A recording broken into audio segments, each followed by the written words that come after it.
Ohayo Tomodachi. Bienvenidos una vez más a un video de este canal. Yo soy Felo y estoy muy feliz, muy orgulloso y muy contento de que estén aquí una vez más. Antes de empezar con el video, quisiera pedirles que por favor vayan y me sigan a mis redes sociales. Los voy a dejar en la descripción, el link de Instagram, de Facebook y todo lo demás, para que estén al pendiente de contenidos que voy subiendo y votaciones que voy a hacer próximamente para las próximas canciones a analizar, de manera que ustedes mismos escojan las canciones. Ya aclarado eso, vamos con el video. Ok, el video de hoy va a ser un poco más serio. Ok, va a ser un video más tranquilo porque tenemos bastante de qué hablar. Hoy vamos a hablar sobre la música enka, una música originaria de Japón, ok, un género musical que se originó en Japón en la era Taisho y la era Meiji. Quiero aclarar que este video lo hice gracias a una amiga japonesa mía de Instagram que es súper inteligente, es súper culta y es súper informada. Y que no estoy tirando flechas a ver si la pego o qué, o estoy diciendo información que no sé. No, lo hice con alguien que es de Japón, lo hice con alguien que es de nacionalidad japonesa, con alguien que sabe mucho de Japón. Así que bueno, toda la información que van a ver aquí es información exacta. Bueno, ¿qué es la música enka? Por música enka se conoce a un género musical japonés, el cual se caracterizaba por la mezcla o la fusión de lo que viene siendo las melodías occidentales con las japonesas. Era un género musical que calaba básicamente en lo que es una balada, es música suave, utilizaba instrumentos que son muy comunes en Occidente, pero también mezclaba con instrumentos como el shamisen, que vienen siendo originalmente japoneses y utilizaban en algunas partes de las canciones, en algunos fragmentos.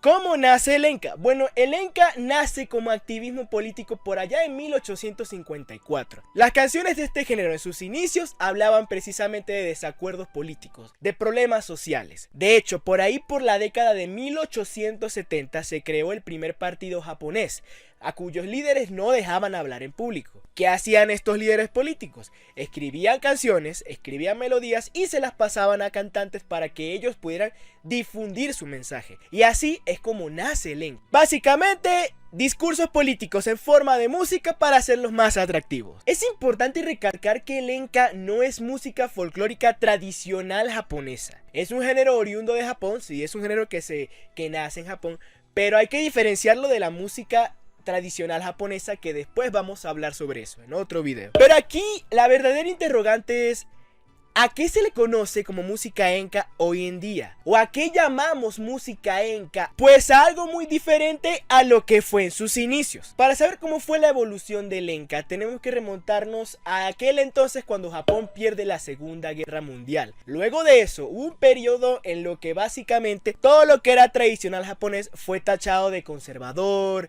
de feudalista e incluso de anticuado. ¿Qué es lo que sucede aquí? Que básicamente a los artistas de aquel entonces se les incitó y se les presionó para que pudieran cantar de la manera correcta. ¿Cuál era la manera correcta en aquel entonces? Básicamente adquirir recursos, entre esas técnicas vocales, de lo que venía siendo la música de Occidente. Claramente la música no fue la excepción en aquel entonces de todo lo que fue tachado como conservador y feudalista. Entonces es aquí cuando nace este tipo de música, que es como una balada con bastantes instrumentos de orquesta. Para aquel entonces, Japón empezó a consumir más música occidental, ¿ok? Pero, ojo con esto, hay que diferenciarlos de la década en la que nace el City Pop.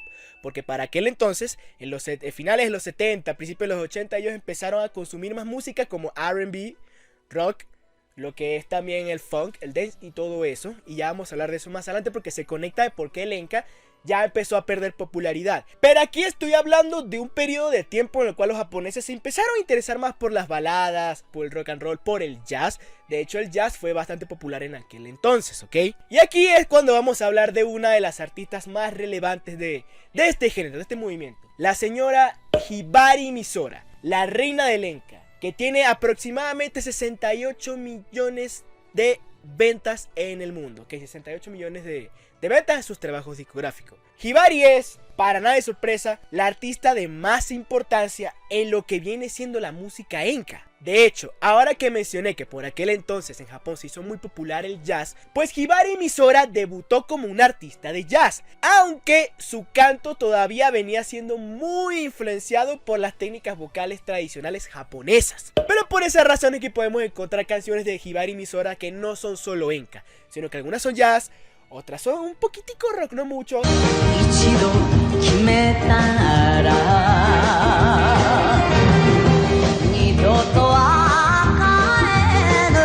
Porque el enka precisamente tuvo su movimiento fuerte en los 50, 60 y en los 70 empezó a decaer un poquitico más, ¿ok? Pero sí, Hibari Misora tiene canciones de distintos géneros precisamente por esto. Pero ella debutó como cantante de jazz. Para aquel entonces, hablando de los mediados de 1950, la difusión nacional de lo que venía siendo la música y demás, pues los medios quisieron cambiar un poco la jugada, quisieron cambiar un poco el mercado. Pero es ahí cuando aparecen artistas que siguieron utilizando las técnicas vocales tradicionales japonesas. Para este momento ya las canciones no hablaban de desacuerdos políticos porque los problemas de la preguerra eran muy distintos a los de la posguerra.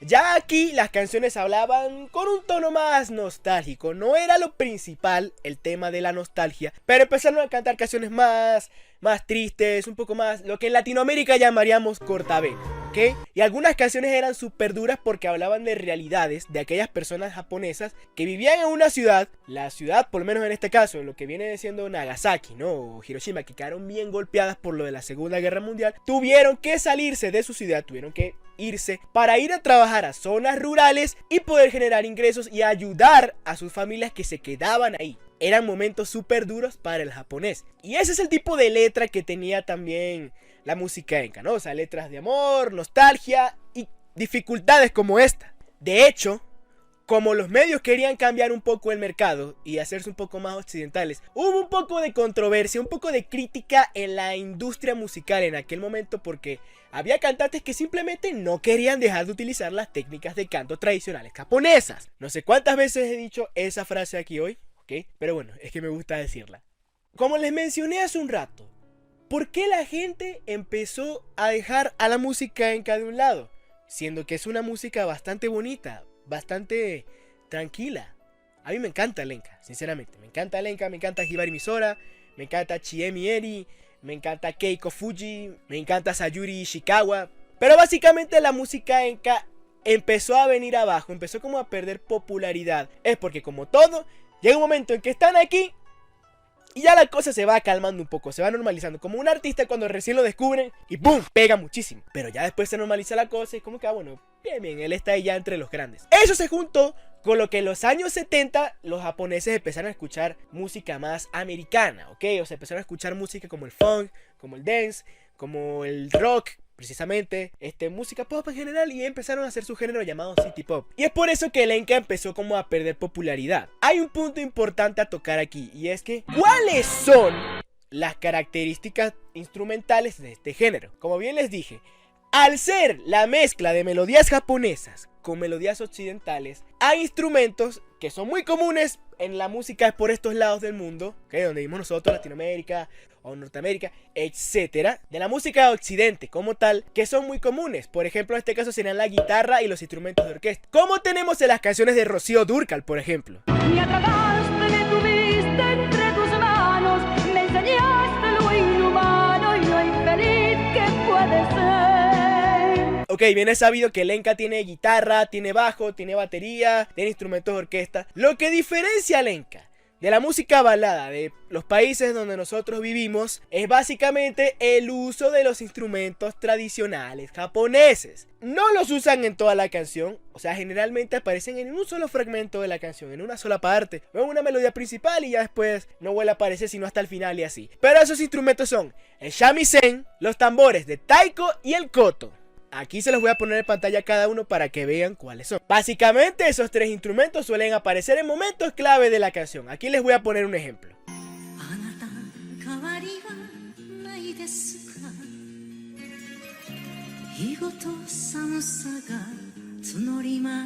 Como pueden ver, el enka pasó de ser una herramienta de difusión política a un género nostálgico. Eso es lo que la gente conoce como el enka de hoy en día. Algo totalmente distinto a lo que fue en sus inicios. Ya no es utilizado como instrumento de activismo político. Pero es que hay algo muy interesante del enka, además de todo lo que hemos hablado. Y es que el enka se divide en dos grupos. O bueno, llamémosle subdivisiones, ¿no? Como tal, como quien dice los subgéneros que tiene un género musical. Que tú digas pop, bueno, existe el bubblegum pop, el jungle pop, el synth pop, el new pop, el dance pop, el funk pop, el rock pop, etc. ¿Cuáles son esos grupos en los que se divide la música enka? El primero es el Yonanuki mayor. Aquí vas a encontrar canciones enkas que son cálidas y tranquilizadoras, pero más que todo cantadas por hombres.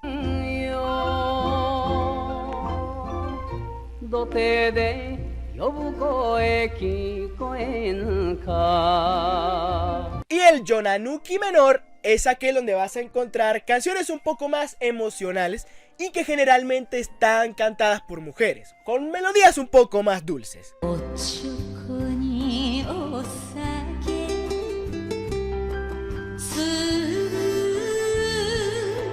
Ahora, si es que te ha interesado tanto el género, aquí te voy a mencionar y te los voy a poner aquí en la pantalla una lista de artistas de música enka muy conocidos y muy buenos, ¿ok? Entre esos está Hibari Misora, está Keiko Fuji, está Sayuri Ishikawa. Pero ahora hablemos de una de las más importantes, por lo menos en este video, que es Sayuri Ishikawa. ¿Por qué Sayuri Ishikawa? Por cierto, ella sigue vigente, sigue haciendo música. ¿Por qué Sayuri no tuvo el mismo boom o el mismo éxito que tuvieron los artistas que mencioné anteriormente? Lo que pasa es que Sayuri Ishikawa es una cantante de enka más reciente que las demás. Estamos tomando en cuenta que por lo menos lo que es Hibari Misora sonaron bastante en la década de los 60, incluso mediados de los 50 y así. Pero Sayuri Ishikawa aparece como artista en la década de los 70. Sí, la década en la que los japoneses empezaron a consumir más música como el dance, ¿ok? Como el pop. Entonces, ¿qué pasó? Al tener el boom, este tipo de música americana que ya nombré anteriormente, y el enka ya tenía hace rato en el mercado japonés, pues la gente simplemente como que lo hizo a un lado, ¿ok? La hizo a un lado porque ya era música que ya conocían y se empezaron a interesar por otros géneros. Por eso es que Sayuri Ishikawa no tiene el mismo éxito que tuvo una Hibari Misora, por ejemplo. Son épocas distintas. Sin embargo, ella en la actualidad sigue haciendo música y bastante buena.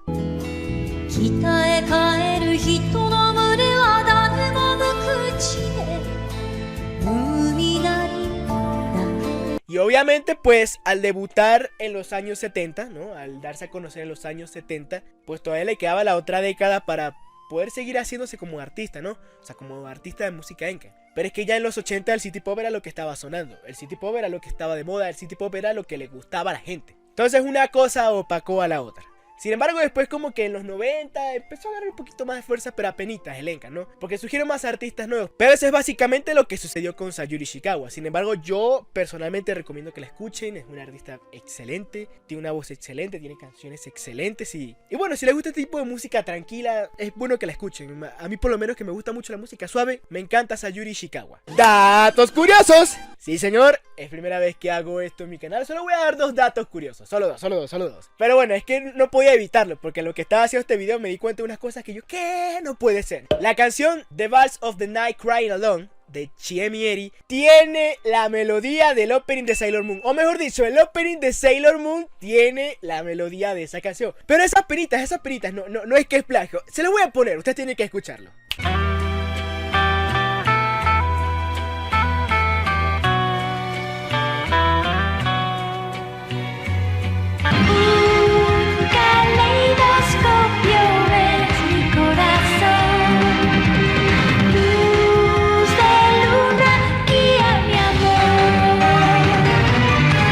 Ya lo ven, y yo, como amo Sailor Moon, yo no podía dejar pasar esto del arco. Yo lo escuché y yo, wow, no puede ser, ¿no? Ahí está el primer dato curioso. Y segundo, Meiko Kaji hizo el papel de Yuki de Shura Yoshikime. Quizás la conozcan como Lady Snowblood, el film que inspiró a las películas del maestro Quentin Tarantino, Kill Bill. Película donde, por cierto, me enteré también haciendo este video que interpretan dos canciones de ella. Entonces como que, wow, bien. ¡Viva Japón!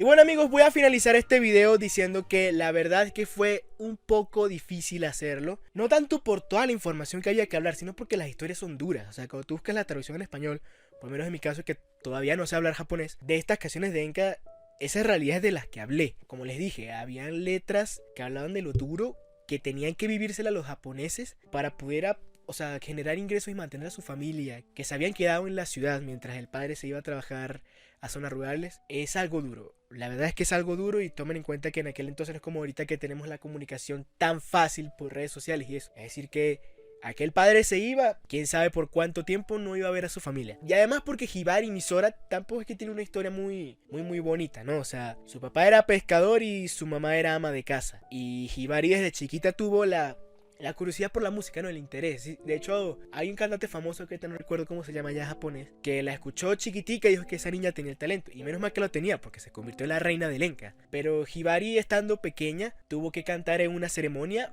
para despedir al papá que se iba a la Segunda Guerra Mundial. Y es duro. O sea, es duro porque, o sea, que un niño procese eso. Un niño no sabe lo que hay más allá en ese campo de guerra. Para ella, imagino, sería como que papá se va. Pero es súper duro. La verdad es que fue súper duro. Y al mismo tiempo que estaba haciendo el guión del video, estaba escuchando las canciones de Hibari Misora. Fue difícil. Casi me pongo a llorar. Es en serio, no es exageración. Ok, ríanse si quieren, no hay problema. Pero es música bien hecha, ¿me entiendes? Es música que transmite un sentimiento y es súper fuerte cuando te sabes el contexto histórico. Pero bueno, amigos, sin más nada que agregar, yo les dije que este video iba a ser un poco más serio y que iba a contenerme a hacer chistes. Entonces, bueno, ahí. Si les gustó, recuerden suscribirse, darle like, compartir, que Dios mío, el compartir ayuda muchísimo. Ustedes no tienen idea, pero ayuda muchísimo. Y bueno, amigos, este fue el video de hoy. Espero que les haya gustado. Yo les dije que iba a ser un video un poquito más serio. Activar la campanita de notificaciones para que puedas seguir viendo contenido así como este. Y bueno, amigos, sin más nada que agregar, yo soy Felo y hasta la próxima.